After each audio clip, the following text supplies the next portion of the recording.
So what happens when your co-host is on vacation and your other co-host is under the weather? You go old school. It's the Pete the Planner show today, starring only me. Hello, everyone. Hello, everyone on the podcast. Hello, everyone on the live stream. I'm not saying hi to the people on the radio because this part isn't on the radio.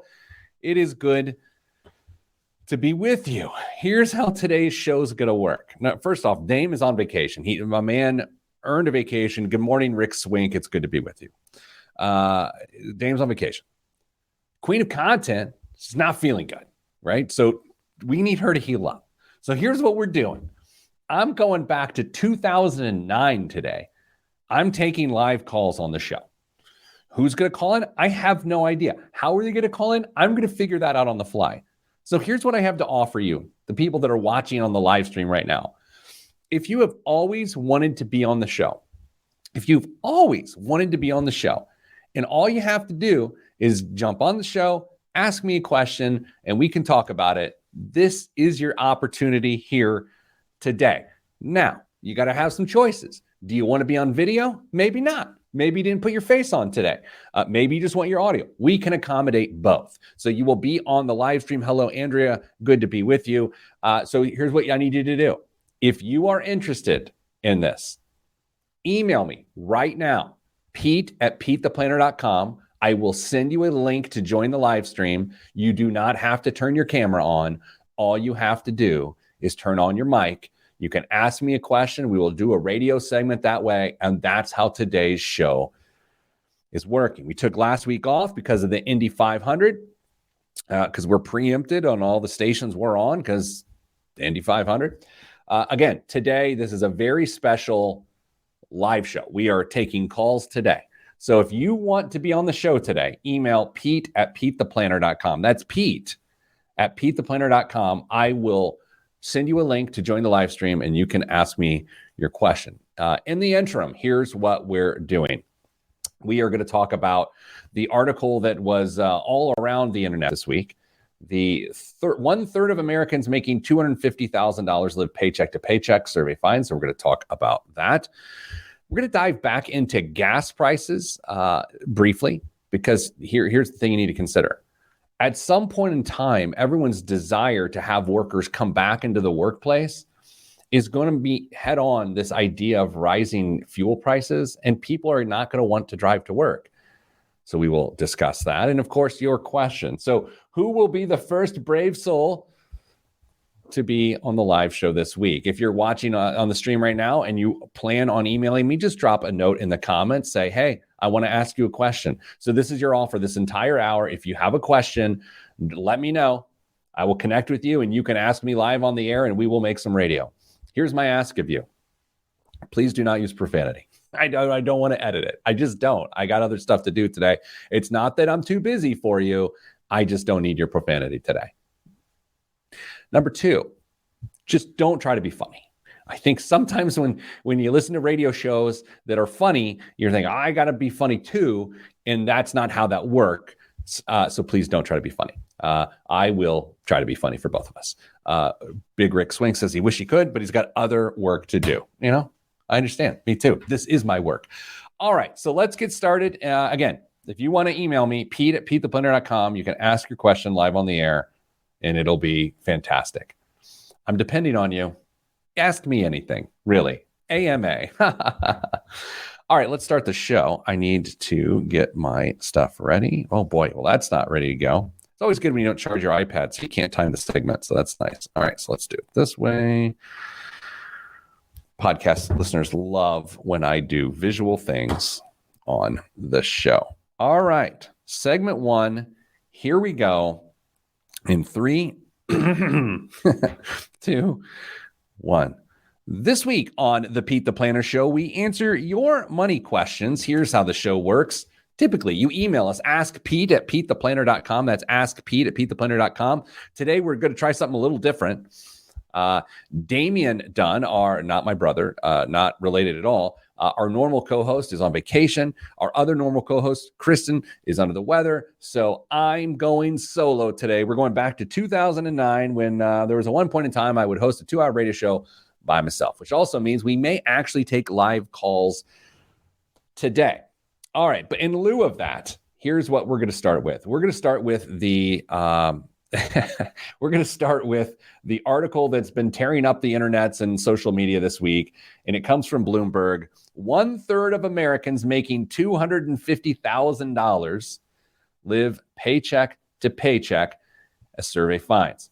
I've had numerous people send this to me, and I appreciate them sending it to me. So we're going to talk a little bit about it.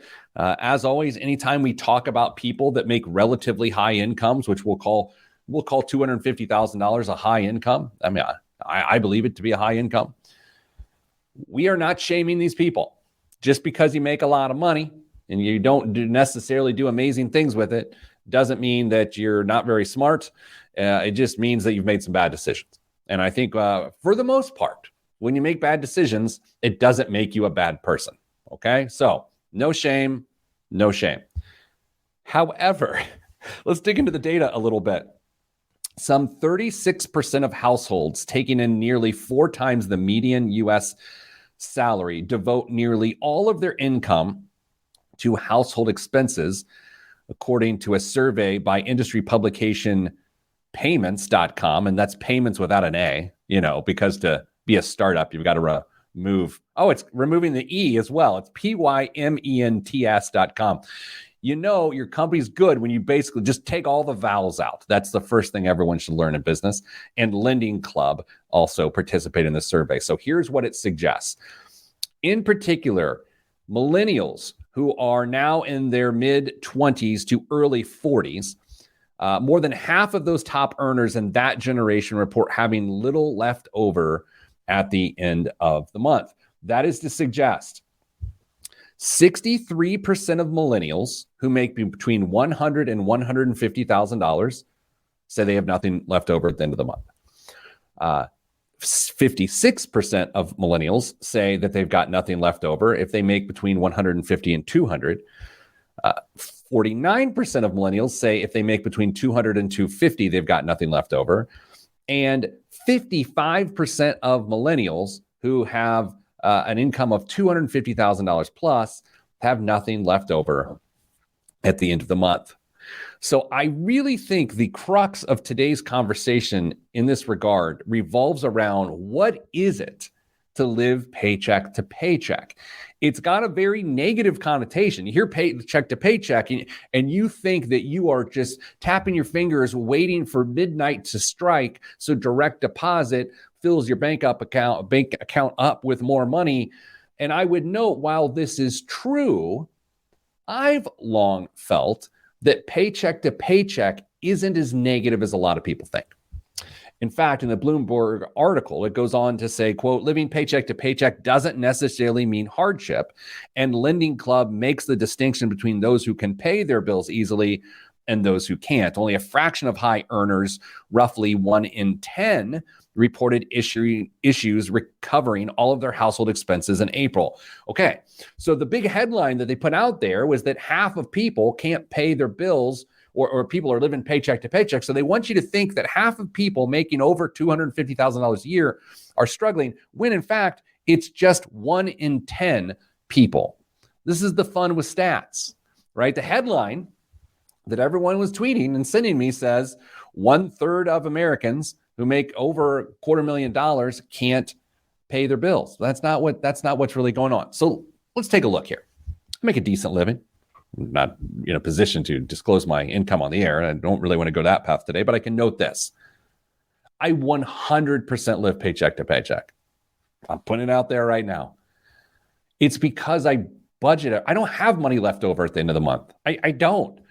The worst thing you can do is just have a bunch of money left over at the end of the month because you've not allocated it. The second I get paid, which is the 15th and the last day of the month, my money is pretty much divvied up. The only discretionary spending I have is for food, increasing fuel prices, and maybe a little left over, but not much. And technically, that means I'm living paycheck to paycheck. I would also note that this survey was done in April in a time of great inflation. So as people are trying to sort out and see what they spend at the grocery store and the gas pump, I think more people are living paycheck to paycheck. So this is sort of a weird article, a weird survey. So what I would love to do today is I actually want to teach you how to live paycheck to paycheck. As much fun as it is to make fun of people making $250,000 a year or more because they claim to live paycheck to paycheck, there's really no lesson there. So let's actually learn how to live paycheck to paycheck. First off, the most obvious statement of the day: I would like you to live paycheck to paycheck. I absolutely would. But what I don't want you to do is I don't want you to need your next paycheck in order to save your financial life from despair. Now, I do realize there's a lot of Americans, a lot of people all over the world who need their next paycheck to save them from despair because they don't have access to borrowed funds. They also don't have access to an emergency fund. In my estimation, when we talk about someone suffering hardships if they don't get another paycheck, what we're really talking about are people who don't have savings. That portion of the population is 1 in 9. 1 in 9 Americans don't have $400. Okay. And so those are the people that are struggling. Everyone else, I would say people are just simply unorganized, or they don't have their financial goals in front of their mind. So let's discuss how to do that. Number one, when you get paid, a lot of things are already taken care of in most cases. You've already paid for your health care. In many cases, you've already set money aside for retirement, and you've already made your tax obligations. You've met your tax obligations. Beyond that, the first thing your money should do when it hits your bank account is it should take care of your other priorities. And if you do this appropriately, including your savings, you won't have money left over. This idea that having a bunch of money left over at the end of the month is somehow productive or healthy is absurd. If you've ever tried to accumulate funds by seeing what was left over, how does that go? Imagine this scenario for a second.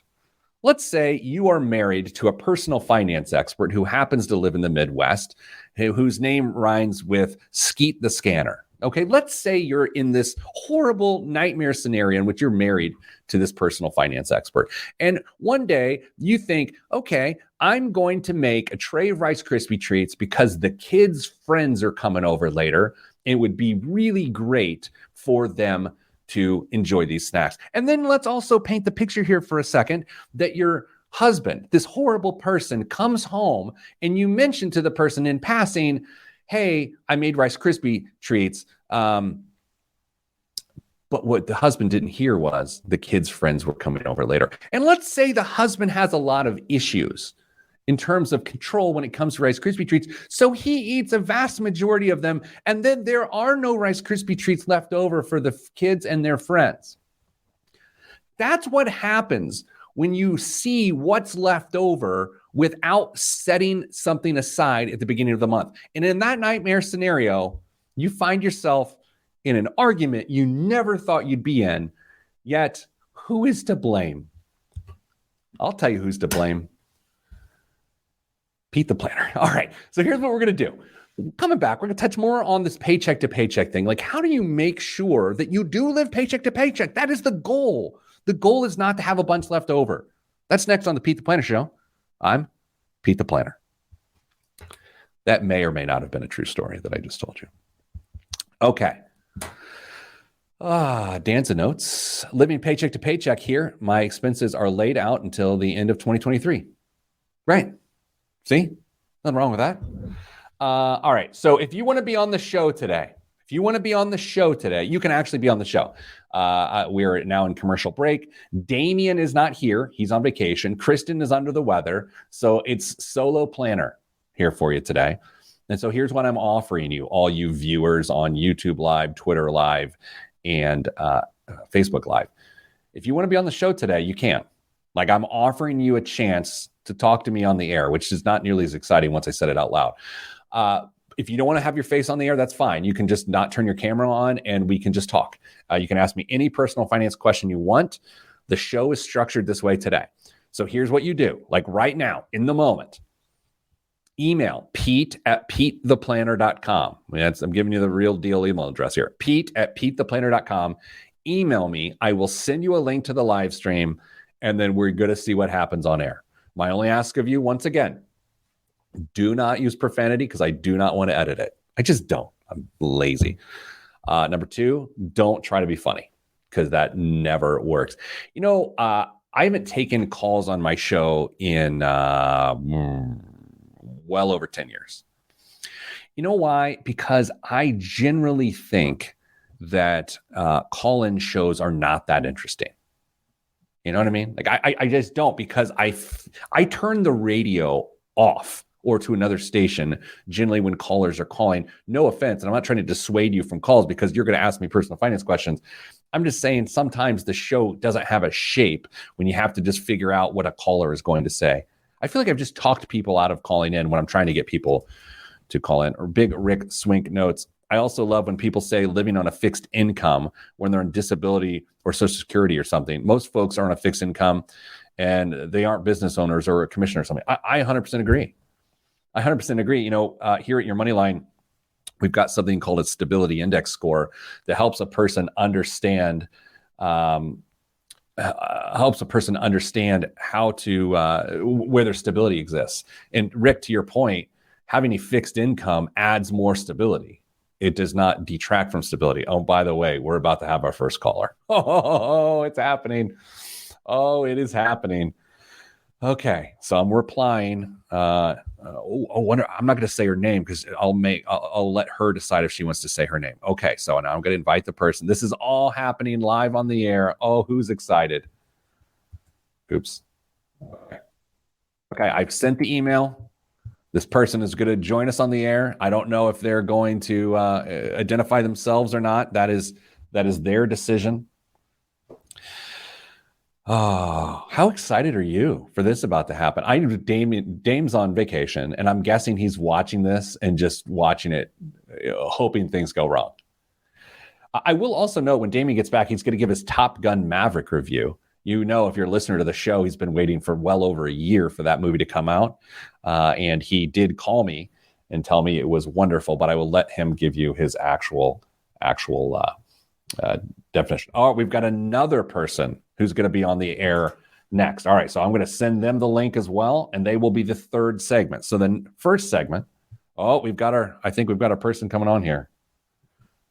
Oh, it's all happening. It's all happening. All right. By the way, we got some really good feedback from a good friend of the show. People love having Kristen on the show.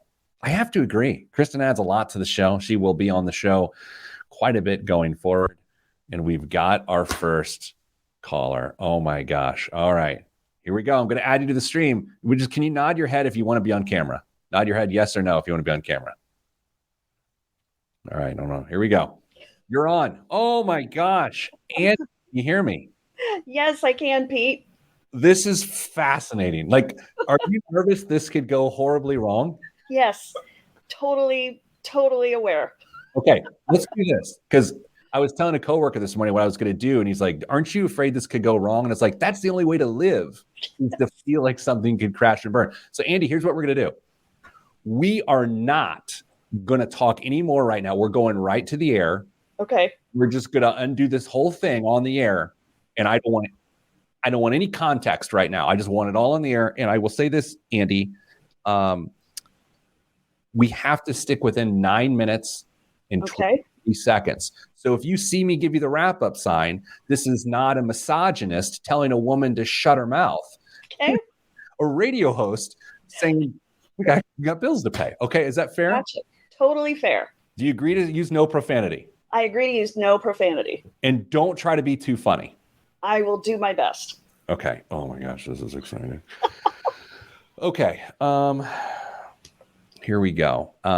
Make sure to speak up because I don't know your mic situation because I'm guessing it's just a phone or a laptop or anything. And here we go. In 3, 2, 1. Back on the Pete the Planner show. Damien is on vacation this week. Kristen is under the weather. So that means we're doing something I've not done in 10 years on this radio show. I'm actually taking live calls every Friday at 10 a.m. Eastern. We live stream our show on Facebook, Twitter, and something else, YouTube. And so today I said, hey, you want to be on the show, I'm going to answer your question. And we have our first caller in 10 years. Her name is Andy. She joins us now. Hello, Andy. Hey, Pete. Andy, we are on the live stream and you waved, but you also have to realize we're on radio. So the radio audience did not see you wave. So this is fantastic. Andy, whereabouts in this country are you calling from? My husband is beside me, calling in from Washington, D.C. Washington, D.C. The great Pacific Northwest. Okay, Andy, what is your question today? So my husband and I have set up 529 plans for our nieces and nephews. And the oldest one just graduated from high school. We road trip to Iowa and actually drove through Indianapolis and thought of you, Pete. Nice. And we are wondering what advice or instruction we can give to them now that they start to think about taking the money out instead of just putting the money back in. All right. So I have questions. So was this an effort to help fund their college, or was this an effort to solidify yourselves as the cool aunt and uncle? I just want to know, I want to know the truth. Initially, we were sort of not the cool aunt and uncle because we put money in the 529 instead of Matchbox cars and, cool toys and whatnot. But the last 3 or 4 years, we have very much become the cool aunt and uncle. Oh man, I think I'm the creepy uncle.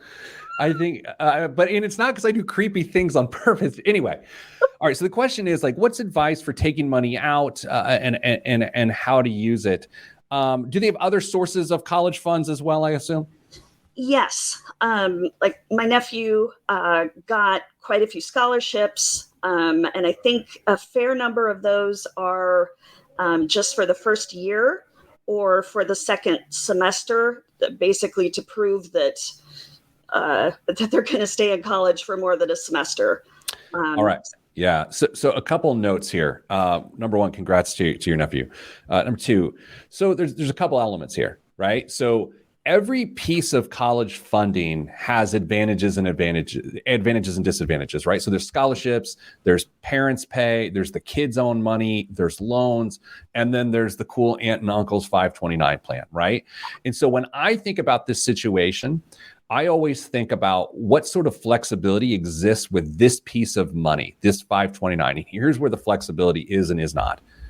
It has to be used for qualified expenses. Right. It has to be used for tuition and fees and books and stuff like that. It can't be used for spring break trips. So there needs to be some level of a paper trail to create there. So this is not I have a scholarship at the high school I used to go to. Actually, the kid was just awarded a couple weeks ago. Jaden Head is the young man's name.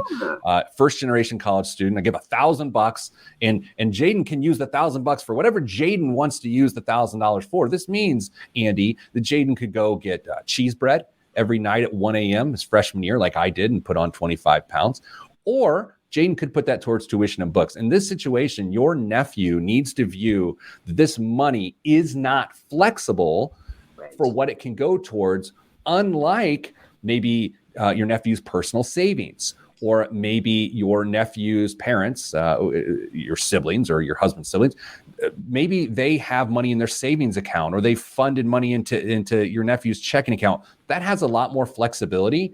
I would also note that if tuition is more or less fully paid this year, I would encourage your nephew to sit on those funds even into sophomore, junior year, if they can make that happen. I think the biggest challenge, and are you managing the investments, or do you let your nephew manage those investments? We are managing the investments. And because we're a military family, we have it through another state, not that we live in and not the state they live in. So it's a separate one entirely. First, thanks for your service coming off this Memorial Day weekend. Appreciate that. Tell me, do you have an age-based portfolio, or have you chosen your investments more specifically? I will say my husband has been doing a little bit more with that than I have, but I believe it's an age-based portfolio. Okay. Awesome. So if that's the case, Andy, do you think that your nephew can sit on these funds at least through freshman year and maybe look at him as sophomore, or do you think those funds need to be deployed now? I definitely think he can sit on them at least through freshman year. All right. Well, that's got to be it. And so then the question becomes the question I always hate asking, but we're going to ask it anyway. What in the world's going to happen in the market in the next 14 months? Because now we have a more identified time horizon for those funds, because when you were saving, when you were just becoming the cool aunt and uncle, the time horizon was murky, right? Because you didn't necessarily know that it was going to get deployed freshman year in August or what, but now 14 months. So I think all of your focus goes around not only educating your nephew on that process, but also trying to invest the funds over a 14-month time horizon. Do you think the funds will be vanquished in sophomore year, or do you think they can extend into other years? That's a good question. He will be in state, so that'll help. It's not a lot. It's under $10,000. So with college these days, it potentially could go, out in a year. Yeah, what's interesting here is, and there was a huge report this week about Parent Plus loans and the impact they can have on families. And so on some level, if part of your nephew's college funding journey turns to taking on federal student loans, he's likely to cap out somewhere between $32,000 to $36,000 in that range. And so then the math becomes a little more complicated. It becomes, okay, freshman year seems okay, right? Yeah. Sophomore year, maybe okay too, potentially, right? Then it becomes junior or senior year where you say, to stay at that in-state school, the student would probably need to take on $7,500 to $8,000 of federal loans. And then what funds the rest of it? Is it parents? Is it parents taking on loans? And it's always junior year where families unknowingly find themselves in a bind without telling us too much. Do you have a concern with that? I don't think so. I'm not 100% sure. I know his parents also have a 529 for him, and his sibling will not be in college yet at that point. She's got 5 more years. So I think they'll be okay. But I'm not entirely certain. My brother is a farmer, so that has its own level of ups and downs. Yeah, no, that I totally can appreciate that. How involved is your nephew in understanding how the money goes and flows and how it's invested? Does he have interest in that? I think he does have interest in that. Being, from a distance, it's been harder to be able to talk with him a lot about that, but we're hoping to have him more engaged about where the money goes and what types of expenses he wants to use it for. So we're hoping to kind of bring that into part of the 529 experience, I guess. Yeah, I always like in a situation like this is to say, well, it's, let's say it's $8,000. This is first semester. I like to, it's like putting your name on a bench in a park. We paid for Billy's sophomore year, second term. I love that sort of stuff. So Andy, I wish you the best of luck. Thank you for calling in, being the first caller on our show in 10 years. It takes a village to raise the young people in this country. And it's so cool that as a family, you're doing well. So thanks so much. Coming up after the break, more of the live call-in Pete the Planner show. Yeah, it's back. I'm Pete the Planner. Andy, that was fantastic. Is this the first time you've ever been on radio? Yes. How'd it feel? It felt awesome. My husband and I listen to you all the time, and I'm actually a financial coach. I'm an AFC. Oh my gosh, yes. So we just got back from visiting for his graduation, and I was like, I am going to start Friday mornings seeing Pete the Planner. I'll tell you, I love meeting colleagues that are out there trying to help people their financial lives. So for those that don't know, an AFC is an accredited financial counselor. It's a designation that you work hard for. So Andy dedicates her time to helping people find financial contentment. And so I love meeting people like you, Andy. So first, thanks for listening to the show. Thanks for being part of it. And thanks for all the work you do for people here in the United States. Thank you so much. This is great, Pete. All right. Hey, have a great weekend and good luck to your nephew. Thank you. All right. See you later. That's it. There we go. Okay. That was fun. It's a nice person. It's a nice person. Okay. So now what we can do is we can take our next caller. I believe it is, let's add them to the stream. It's audio only. This is fun, right? All right. You're on the Pete the Planner show. Who am I speaking with? Hello, Pete. This is Michael. Michael. Oh my gosh. Michael, you've got a lovely voice. Dare I say you have a voice for radio? Oh, thank you. Thank you. Sorry I didn't put the camera on. I'm like super nervous. Don't be nervous. Here's what I tell people when they're on radio for the first time. It's just a conversation. Just conversation. It's like you and I talking on the phone. That's not weird, is it? No, not at all. Okay. Mikhail, am I saying that right? Michael. Michael. Mm-hmm. Okay. Nothing worse than having your name mispronounced. You know what I mean? I'm guessing that might be your journey from time to time, though. It has been my journey for 48 years. It's a beautiful name. What's the origin of that name? I've never seen Michael. My dad's name is Michael. Wow. So that's They just were hoping creative for a boy. respelling. Didn't quite happen that way. Yeah, no, I feel it. Like it's like if I name my son Repeat. You know what I mean? It's just like it's just a different version of Pete. I will say I went to Starbucks once and I said my name was Pete and they spelled it on the cup P-E-E-T. And I was like, that's weird because Pete's is a coffee company. And, anyway. Okay. Michael, I don't want to, is it okay if I don't ask you any other questions about what we're talking about until we get to the air? Yeah. Okay. Sure. Fantastic. All right, so this is going to be 9 minutes and 40 seconds. If you happen to have a watch or something in front of you, that's how long our segment will be. Okay. Can you see me on your computer or phone or whatever? Yes. Okay. Yes. Sorry about that. I probably lost your appetite looking at me. However, if I give you the wrap up sign, it just means I got to move on to the end of the segment and I'm not incredibly rude. All right, you agree to that? Yes. And you're good with no profanity today? Of course. Because I would just have to edit it. And it's like, come on, I want to go have lunch with Greg. All right, well, let's do it. In 3, 2, 1. Back on the Pete the Planner show. It's a special live call-in edition of the Pete the Planner show today, every Friday at 10 a.m. Eastern on Facebook Live, YouTube Live, and Twitter. We stream our show.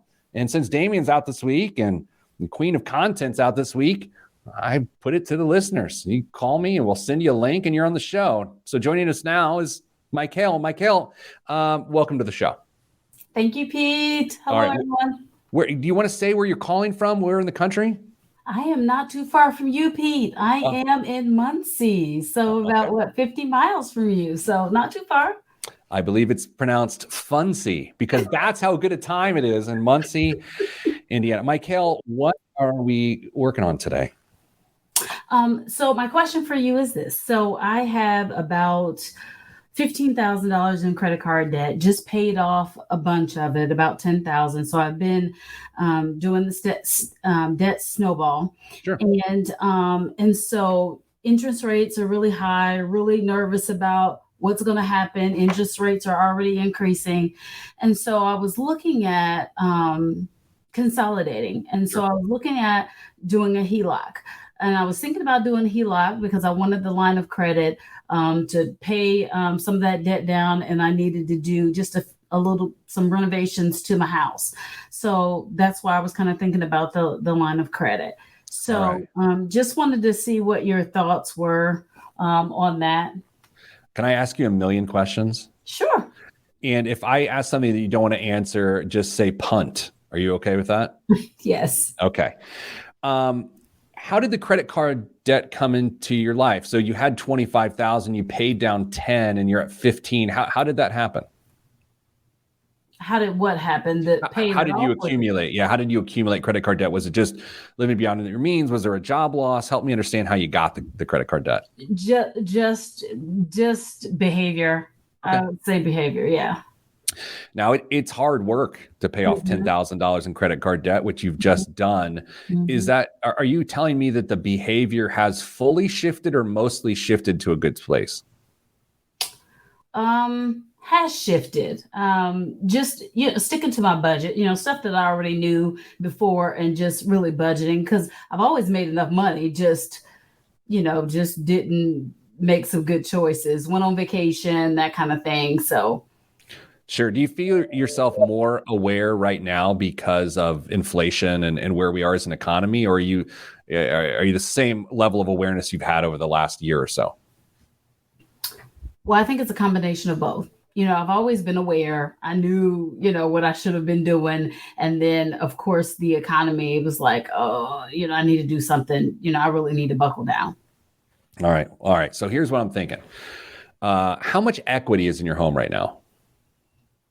About 80%. Okay. So you only have a 20% loan. Is that what you're saying? Mm-hmm. Okay. Mm-hmm. House is in good condition? Yes. You said you need to do some repairs or something with the additional money. Yes. And those can wait. So I really wanted to really knock out the debt before I do those things, or just finance it in cash. But it was a thought. How much is in your savings account, like an emergency fund right now? Like 3,000. Okay. And about what is your monthly take-home pay? Can you answer that one? 2,000 or Okay. No, 4,000. Okay, 4,000. Okay, so we got when it's all said and done, about a month's worth of expenses. Mm-hmm. And what do you think with the $15,000 of credit card debt left? How much do you think you pay a month all toward that debt? I think it's about like right at 1,000. I think my budget said right at 1,000. Okay, so a third of your income right now Mm-hmm. is going towards that. Have you calculated yet what taking $15,000 on a HELOC, like have you calculated what your payment would be? Yes. And what would it be? Well, you only have to pay the interest. And so it was going to be like $60 some. But of course, I was going to pay, a heck of a lot more than that. All right. So here's where we're at. Is there anything else I need to know? Like you've got an incredibly wealthy aunt who is 130 or something like that. Do I need any other information? I wish, but no. Yeah. Oh, I mean, may she rest in peace. Okay. So here's what I got. I mean, you would be out of credit card debt in less than 2 years if everything else stayed the same. Mm-hmm. Is that your math too? Yes. And there are rising interest rates. However, it sounds like you're really chipping away at it. How many credit cards are involved here? You're using the snowball method, so that means there's at least multiple debt lines here. Like 4. Okay. What's the smallest balance? 2,500. Okay. So, Michael, I have an answer for you, and it's going to be an answer you want to hear this. This is the whole reason you asked, but it's also one of those questions that you asked because you already knew the answer. I don't think you should take out a home equity line of credit. Okay. And you can do what you like, of course, because I have no say in your life, Michael, unless you wanted to grant me rights to make your decisions. But here's my thinking, and I, of course, don't know everything about you. I've known you for 6 minutes. Here's why. I think you're making incredible progress, and that turning on that faucet of relief with the HELOC will do 2 things behaviorally to you. Number 1, you will exhale. Not to make reference to an amazing film, but are you not waiting to exhale in this situation? Yes. Right? Amazing film, right? Yes. Oh boy, those ladies. Anyway, you were waiting to exhale. If you take the HELOC out, you will go, oh, that was hard.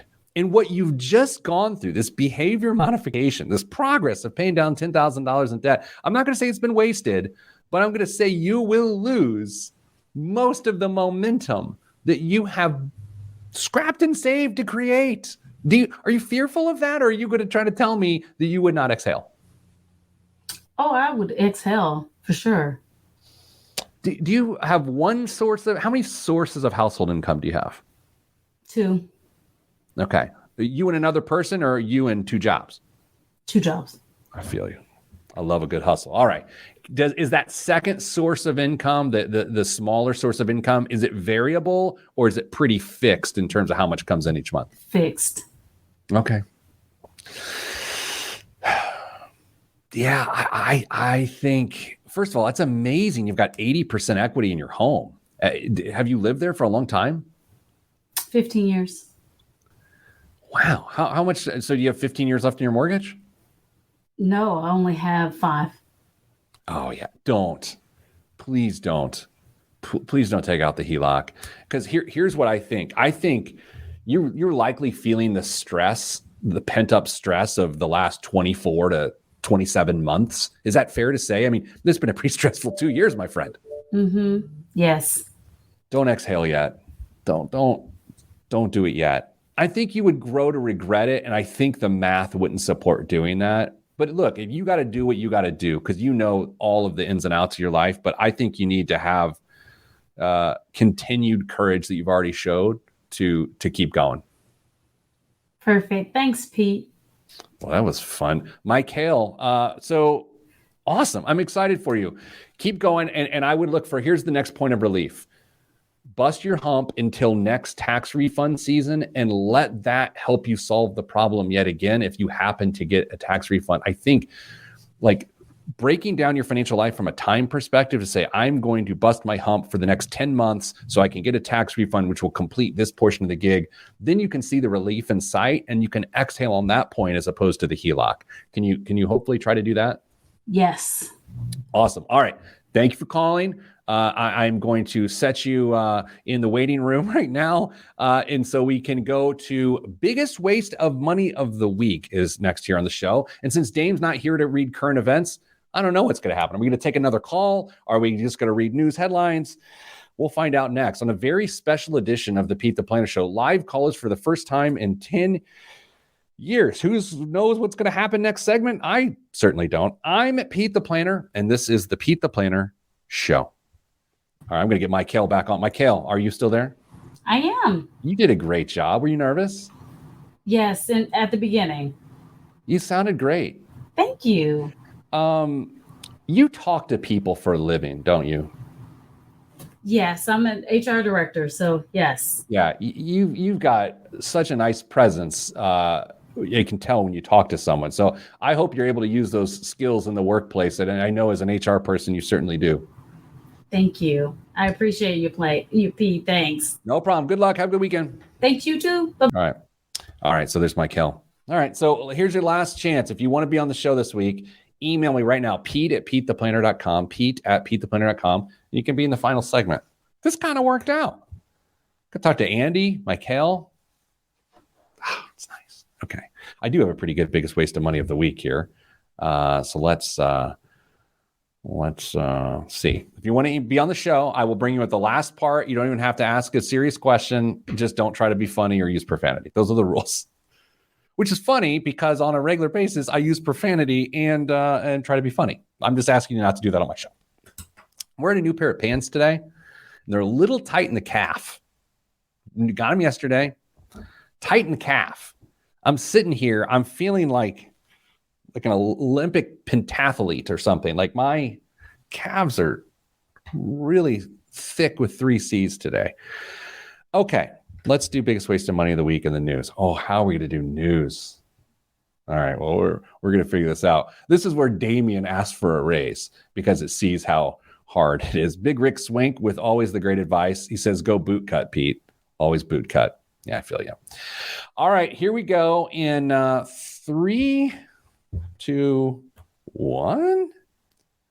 This week's biggest waste of money of the week right here on the Pete the Planner Show is, if you're just joining us on the show this week, Damien's on vacation. Kristen's under the weather, so I'm going solo. We took live calls for the first time in 10 years on the show, so that was fun. But this week's biggest waste of the money of the week is the aged and or bottle flight. Great bourbons, whiskeys, and other spirits are meant to be shared. The aged and or bottle flight makes it easy to transport tasting-sized amounts of your favorites, whether it's across town or across the country. The set includes 4 custom silicone-wrapped wide mouth bottles, each with a TSA-compliant max capacity of 3 ounces. On one side, an opening in the silicone exposes the measurement markings, while the other side's opening exposes a labeling window, letting you keep track of what's what using the included glass marker. A protective carrying case rounds out the set and can hold all 4 bottles or 2 bottles and 2 cigars. Okay. So here's the thing about this. This is genius. This is absolutely genius. And it's actually not that expensive. It's only $38. But here's the bigger issue. And this is one I'm grappling with myself as I talk about this. Do you have to travel with your favorite booze? Like, I have bottles of whiskey that I enjoy at my home. And maybe if I went to my brother-in-law's house, who also enjoys whiskey out in California, I would want to take him some. But wouldn't I just stop and buy a bottle of whiskey? Like, this is one of those things that's like, I think if you buy this, it's an admission of a bigger issue, right? I don't know. Or you could just buy airline bottles and take those on as well. Anyway, so hard pass on this week's biggest waste of money of the week. Here's what's in the news, Dame? Well, Pete, that was me trying to replace Dame here on the show this week. Lots of economic news this week. You have Jamie Dimon from JP Morgan Chase saying that he thinks we're headed for a perfect storm of a recession or something like that.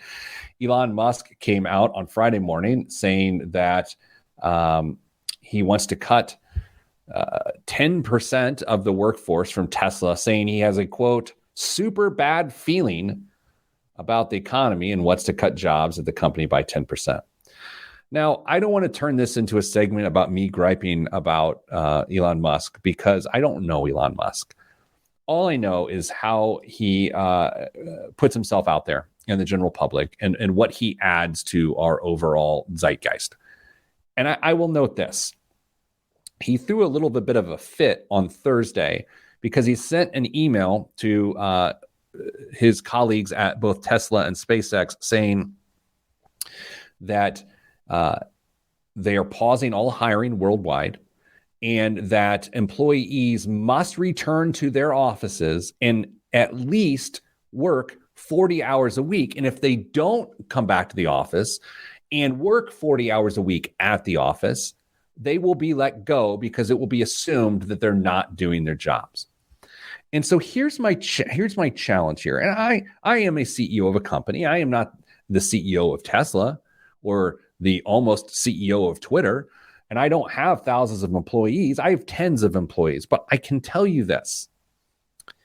If you are standing on the bully pulpit and you use it as a bully pulpit, you will not endear yourself to your coworkers, to the general public, and to your investors.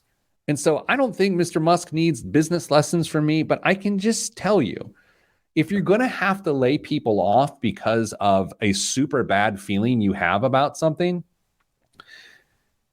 at least tell them that's the reason, as opposed to tell them it's not because of their commitment to their jobs.